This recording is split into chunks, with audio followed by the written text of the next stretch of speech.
In this video, I'll show you how to connect your AirPods to your Samsung Galaxy A17. So now this is fairly simple. All you need to do is simply go ahead and navigate to the settings app on your phone. Select connections and tap on Bluetooth and ensure that it's currently enabled. From here, you want to go ahead and put your AirPods in pairing mode. So this includes opening up the case and either just pressing on the button or on the light to turn them on and put them in pairing mode.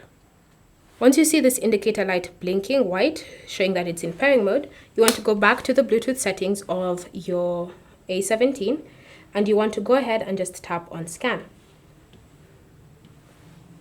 Once you're started scanning for any nearby devices, your AirPods should be easily detected.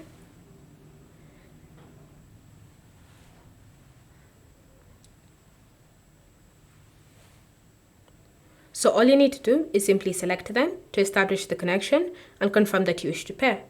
Now, if you ever want to use your AirPods to listen to any audio coming from your A17, you can be able to do so. Thanks for watching. If you have any questions, leave them down below and I'll see you in the next video.